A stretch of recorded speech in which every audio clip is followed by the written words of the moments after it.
Today I'm going to be talking about a brand new game out on Steam, early access, space survival. It's called Osiris New Dawn. I'm going to get into the graphics, the sound, the gameplay, and kind of give you guys a overall idea of what you're getting into when you jump on board with this game right after the intro.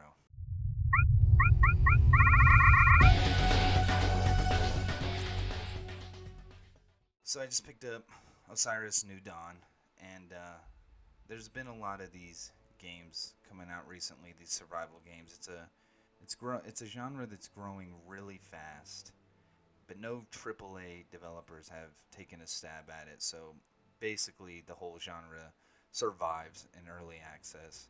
And that's not necessarily a bad thing. Everybody knows what comes with early access. But let's get right into it. I'm going to go ahead and start off with the graphics. The graphics are pretty good, especially for an early access game. The player models are really well done. The spacesuits look cool. They're kind of sleek and sophisticated. They don't look as bulky as some of the other spacesuits we're used to looking at.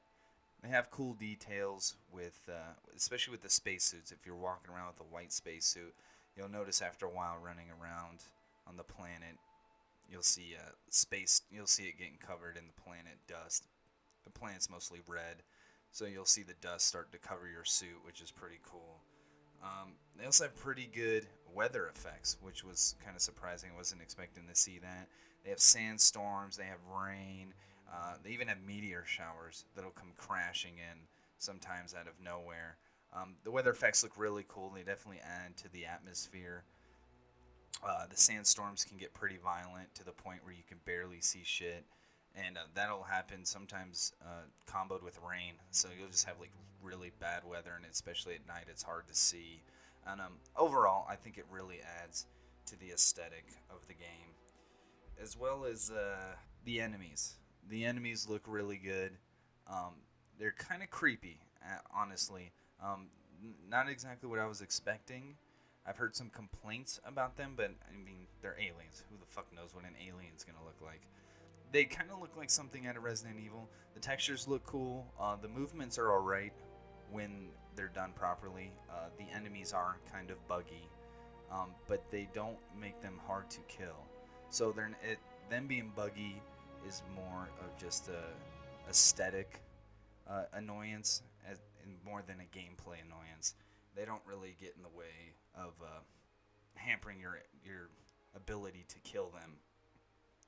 Also, the world. The world's pretty big. The environments look cool. There's some cool vegetation. The rocks and there's a bunch of rocks kind of floating around in the sky. Kind of World of Warcraft type planet, and it all looks pretty good. There are large deserts. I guess large is an understatement.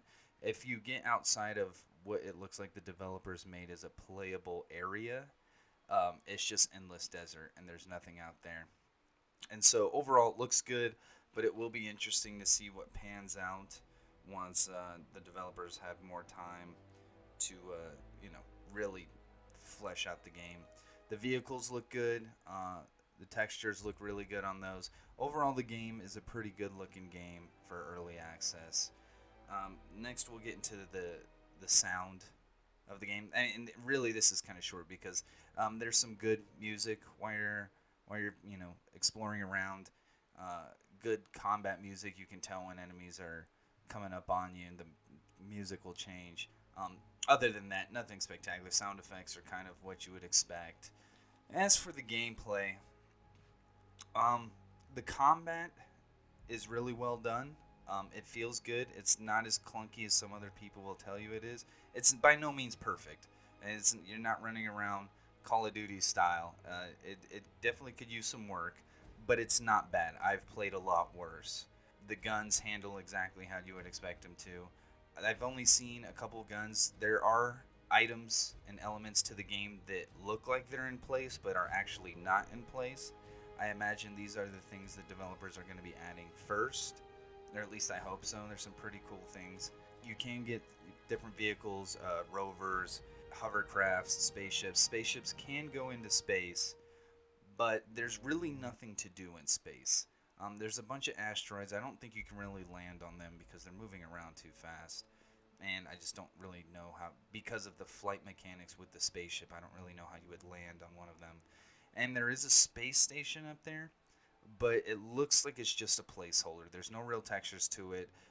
It doesn't have any structure. You can fly right through the thing. Space looks good, but as of right now, there's nothing to do in space. There's really no point in going up there. As far as the vehicles and how they handle, they're really fun. They're really smooth. I'm surprised how well they handle, especially something like the hovercraft. Really fun to drive. Would be really fun actually, if you had some impromptu races or something with it. Spaceship flies well. The other vehicles drive well.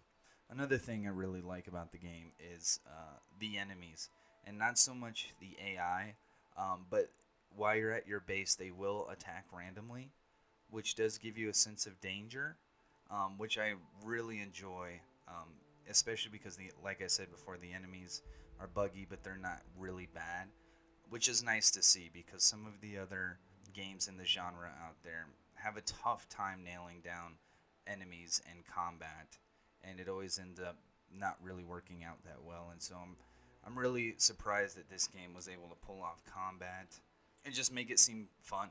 I mean, especially right off the bat. I mean, you can only really go up from here unless they break something. And that's kind of my initial rundown of the game. It's a fun game. It's got a lot of potential. I don't suggest buying it right now, though. There is really not enough content to justify the $25 price tag. Me and a couple friends basically have built everything within a day or two. And that's with a couple of guys who don't play a bunch of survival games. I actually play a lot of them. I buy into a lot of these early access games.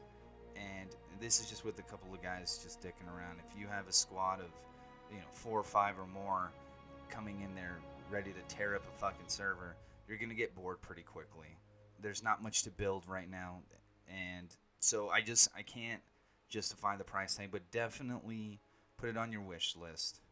Definitely follow it on Steam and keep an eye out on it, because I think this might be a good one. As long as the developers stick with it, keep putting out content and keep working on it, in 6 months to a year, it could be a really amazing game. Anyways, thanks for checking this out. I'll have more of these kind of videos coming up. Like I said before, I buy into a lot of early access games.